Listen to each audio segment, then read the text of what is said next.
Olá, queridos alunos do sexto ano, tudo bem com vocês? É um prazer estar aqui dando continuidade às nossas videoaulas. Na aula de hoje, nós iremos aprofundar nossos conhecimentos em relação ao figurino, trabalhando a seção História da Arte e o figurino no Teatro Ocidental, que está registrado no livro de arte, na página 34 até a página 37. Enquanto eu explico os conteúdos, você pode complementar seus estudos por meio da leitura desses conteúdos, da página 34 a 37. Hoje, nós iremos entender como o figurino é importante para o teatro desde o teatro grego até os dias de hoje, e iremos fazer a análise de um figurino de uma série. Vamos ver qual série é?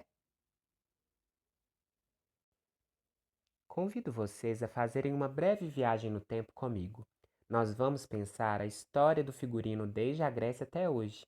Automaticamente vamos dialogar com a história da moda, porque ambos os assuntos tratam do uso da roupa, seja no cotidiano ou em cena.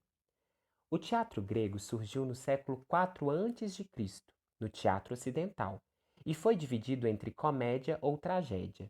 A tragédia tinha assuntos fúnebres e tratava da vida dos heróis. Já a comédia tinha uma maneira leve e risível de tratar temas políticos e depois passou a tratar também as relações humanas e intrigas amorosas.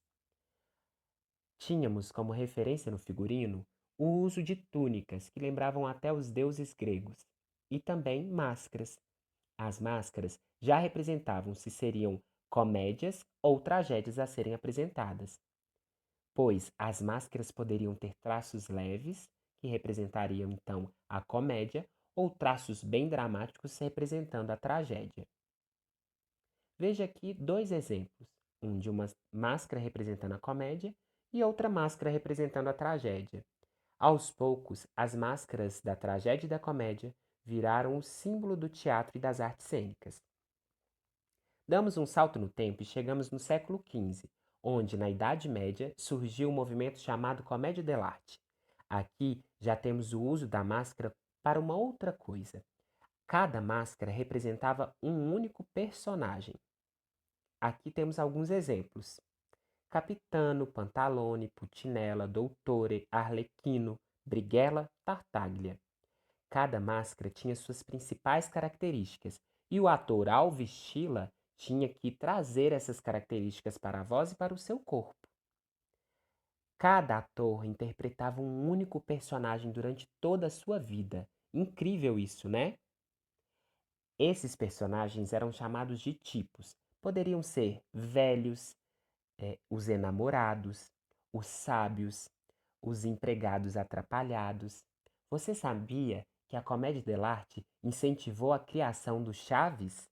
No Chaves encontramos os mesmos tipos da comédia dell'arte. Agora vamos dar um outro salto no tempo. No século XIX, nós temos os primeiros artistas visuais a cuidarem dos cenários e figurinos. Isso faz com que a cena ganhe uma nova visualidade. Já no século XX, nós temos os primeiros figurinistas.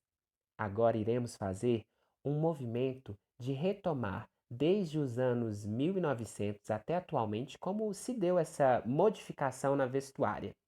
Aqui temos, já nos anos 10, a liberdade e a emancipação da mulher. Ela já não usava mais espartilhos apertados como antes. Aqui ela usava moulage, que era quando a roupa já era feita no próprio corpo da pessoa, podia ser a mulher ou o homem. Nos anos 20, nós temos a mulher ainda mais livre, mostrando um pouco mais de sua perna. Tinha também a referência de estrelas de Hollywood, as grandes atrizes, as grandes cantoras. Aqui temos uma roupa masculina, bem chique, né? Nos anos 30, nós temos a inauguração das saias um pouco mais rodadas e as estampas um pouco mais festivas. Vejam como a saia também encurta um pouco.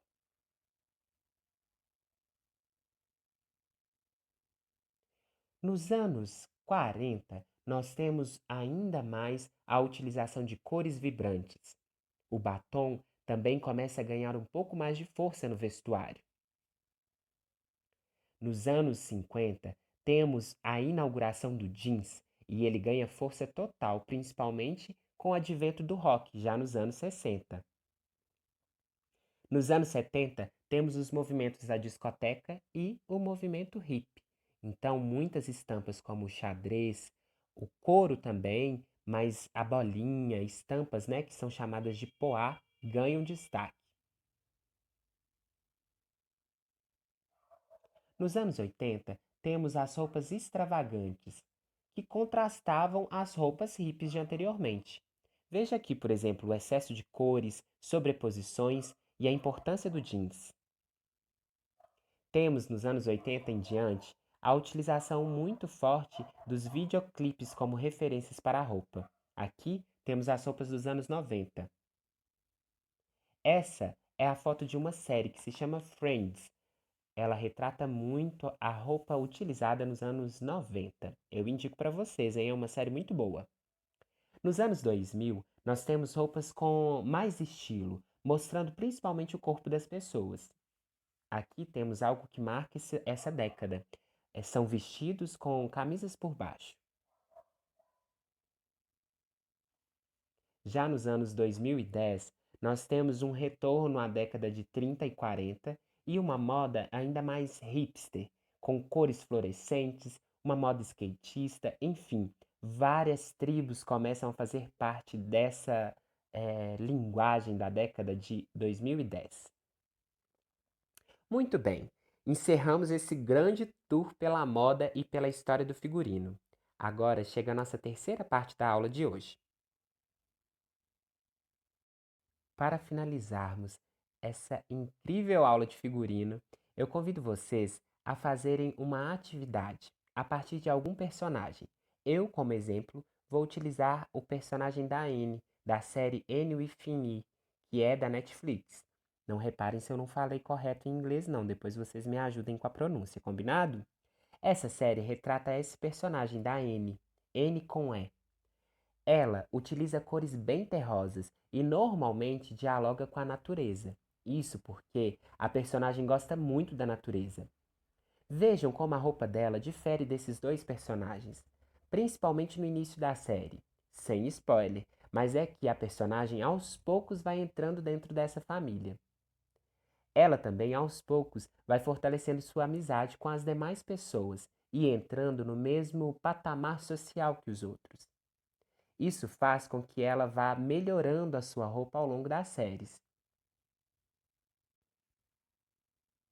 Nessa foto, assim como nessa cena, percebemos que Anne já usa um figurino com as cores que dialogam com a roupa do outro personagem. As roupas estão combinando, assim como as duas nessa cena. Viu como a roupa consegue auxiliar o personagem a contar uma história? Agora eu convido você a fazer a seguinte atividade. Escolha um personagem, ou de um filme, ou de uma série, uma novela, ou até de um desenho. Escolheu o seu personagem? Agora você vai desenhar um figurino dele no seu caderno de arte. Pode ser um figurino que ele já tenha usado, ou você pode criar o próprio figurino para ele. Pense como esse figurino ajuda o seu personagem a contar a história dele. Depois, é muito simples. É só escrever um parágrafo embaixo do figurino falando por que esse figurino que você desenhou ajuda o seu personagem a contar essa história. Vamos juntos? Um abraço, até mais, boa criação!